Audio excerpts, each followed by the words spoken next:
दुर्गा पूजा का माहौल हर साल मेरे गांव में कुछ अलग ही होता है। गांव का माहौल, लोग, पूजा की भव्यता, सब कुछ जादुई सा लगता है। यह साल भी ऐसा ही था, लेकिन इस बार कुछ ऐसा होने वाला था जिसे मैं कभी भूल नहीं पाऊंगा। मैं, आर्यन, अपने कुछ दोस्तों के साथ हर साल की तरह इस बार भी दुर्गा पूजा के जुलूस और मूर्ति स्थापना में शामिल होने के लिए गांव पहुंचा था। मेरे दोस्त सुनील, राकेश और मोहित भी मेरे साथ थे। हम सभी शहर में पढ़ाई करते थे, लेकिन पूजा के समय गांव में आना हमारी परंपरा थी। इस बार गांव के बड़े बुजुर्गों के साथ बात करते हुए हमें पता चला कि गांव में एक पुराना रिवाज है, जिसके बारे में लोग अब कम ही बात करते हैं। वो रिवाज था पूजा के फूलों को हाथ ना लगाना, खासकर उस समय जब देवी दुर्गा की मूर्ति स्थापित होती है। मान्यता थी कि जो भी इस समय पूजा के फूलों को तोड़ता है, उस पर देवी का प्रकोप आता है। हमने इस बात को पहले मजाक समझा, लेकिन कुछ बातें ऐसी होती हैं जिन्हें मजाक समझना भूल होती है।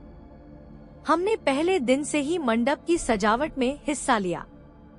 दुर्गा माँ की मूर्ति आने में सिर्फ एक दिन बाकी था, इसलिए हम सभी दोस्त मिलकर मंडप की सजावट में लगे थे। हमारे गांव में पूजा मंडप को बहुत ही सुंदर फूलों से सजाया जाता था और गांव के मंदिर के पास के बड़े बगीचे से फूल लाए जाते थे। जैसे ही शाम का वक्त हुआ, गांव के पंडित जी आए और हमें चेतावनी दी, याद रखना, रात के समय इस बगीचे से कोई फूल मत तोड़ना, और अगर किसी ने पूजा के लिए रखे गए फूलों को छुआ तो उसका अंजाम बुरा होगा। सुनील, जो कि हमेशा ऐसी बातों को हल्के में लेता था, हंसते हुए बोला, पंडित जी, यह सब पुरानी बातें हैं, आजकल कोई इन पर विश्वास नहीं करता। पंडित जी ने उसकी बातों को गंभीरता से लिया और उसे घूरते हुए कहा, बेटा, ये गांव है और यहाँ के नियमों का उल्लंघन मत करना। ये देवी का क्रोध है, मजाक मत बनाओ। सुनील ने फिर भी इसे मजाक में लिया, लेकिन मैं और मोहित थोड़ा असहज महसूस करने लगे। गांव की प्राचीन परंपराओं का हम सब सम्मान करते थे, लेकिन सुनील को ऐसे मामलों में गंभीरता नहीं थी। दूसरी रात दुर्गा माँ की मूर्ति आ चुकी थी और उसे पूजा मंडप में स्थापित किया जा रहा था। मूर्ति बहुत ही भव्य थी और सभी लोग श्रद्धा से देखते हुए मंत्रोच्चार कर रहे थे।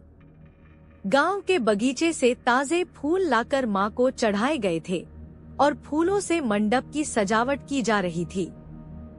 लेकिन एक खास बात थी, मंडप में एक खाली जगह थी जहां एक बड़ा फूल रखा हुआ था, जिसे देवी को विशेष रूप से अर्पित किया जाना था। उस रात जब हम सभी वापस अपने अपने घर जा रहे थे, सुनील ने मुझसे कहा, तू देखना, मैं कल उस खास फूल को हाथ लगाऊंगा, देखता हूँ कि क्या होता है। मैं उसे रोकने की कोशिश कर रहा था, लेकिन उसने हंसते हुए मेरी बात को अनसुना कर दिया। तीसरी रात आते आते गांव में पूजा की तैयारी अपने चरम पर थी। रात के समय मंडप को छोड़ दिया गया था, क्योंकि पंडित जी ने कहा था कि देवी की मूर्ति को रात में अकेला छोड़ देना चाहिए। हम चारों दोस्त रात के समय घूमते हुए मंडप की ओर बढ़े। सुनील का मन अब भी उस फूल को छूने का था। मोहित और राकेश उसे बार बार मना कर रहे थे, लेकिन सुनील ने हमारी एक न सुनी। वह हंसते हुए मंडप के अंदर घुस गया और बिना एक पल की भी देरी किए उस खास फूल को तोड़कर हाथ में ले लिया। जैसे ही उसने वह फूल तोड़ा, अचानक से वातावरण में एक ठंडी सी हवा चलने लगी। आसमान में बादल घिर आए और हल्की बारिश की बूंदें गिरने लगी। ऐसा लग रहा था जैसे कुछ अनहोनी होने वाली हो। सुनील ने पहले इसे मजाक समझा, लेकिन फिर उसके चेहरे का रंग उड़ गया। उसकी आंखों में डर साफ दिख रहा था, लेकिन वह हमें दिखाने की कोशिश कर रहा था कि उसे कुछ फर्क नहीं पड़ा। हम सब वापस घर लौट आए, लेकिन सुनील कुछ असामान्य सा महसूस करने लगा था। उसे लगातार ऐसा लग रहा था कि कोई उसे देख रहा है। जब वह रास्ते में पीछे मुड़कर देखता तो कोई नहीं होता, लेकिन उसकी आंखों में जो डर था वो साफ दिख रहा था। अगली रात हम सभी अपने अपने घर में सोने चले गए, लेकिन रात के लगभग 2 बजे मुझे अचानक एक अजीब सी चीख सुनाई दी। मैंने पहले सोचा कि शायद मेरा वहम होगा, लेकिन फिर से वही चीख सुनाई दी। यह चीख सुनील के घर की तरफ से आ रही थी। मैं तुरंत वहां भागा और देखा कि सुनील अपने बिस्तर पर बेसुध पड़ा था। उसकी आंखें खुली थी, लेकिन वह बिल्कुल भी प्रतिक्रिया नहीं दे रहा था। उसके परिवार वाले बहुत परेशान थे और सुनील कुछ बड़बड़ा रहा था। वह कह रहा था, मुझे माफ कर दो, मैंने गलती की, मैं फिर कभी फूल नहीं छूऊंगा।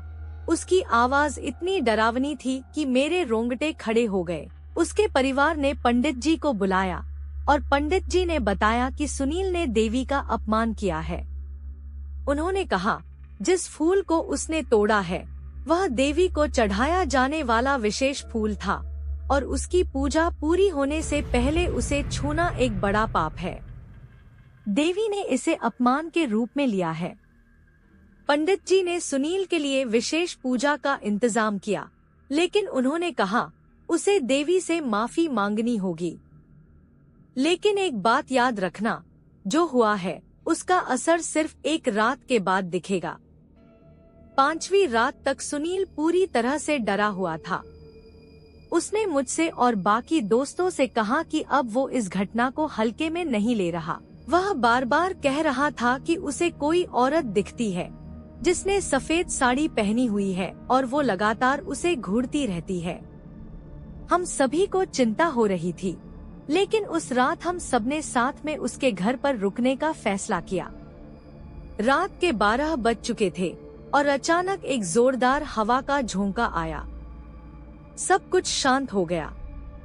बिजली चली गई और हम चारों एक ही कमरे में बैठे थे। तभी अचानक सुनील खड़ा हुआ और उसकी आंखें अजीब ढंग से चमकने लगी।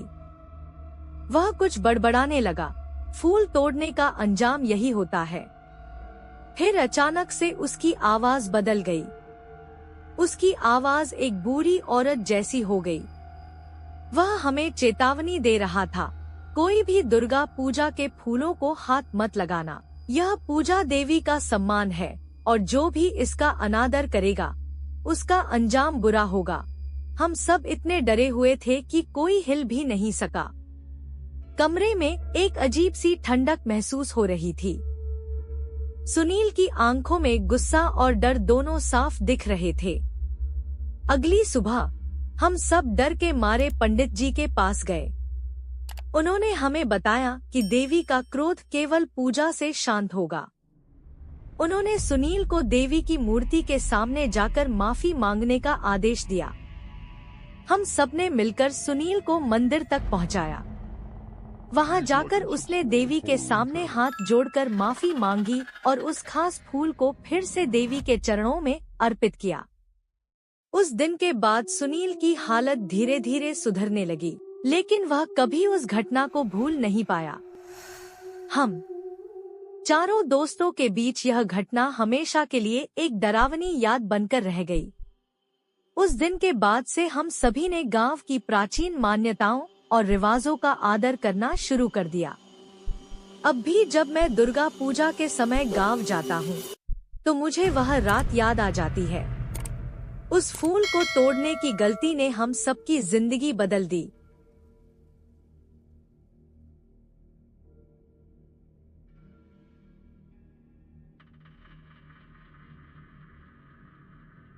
Please like and subscribe Horror In channel.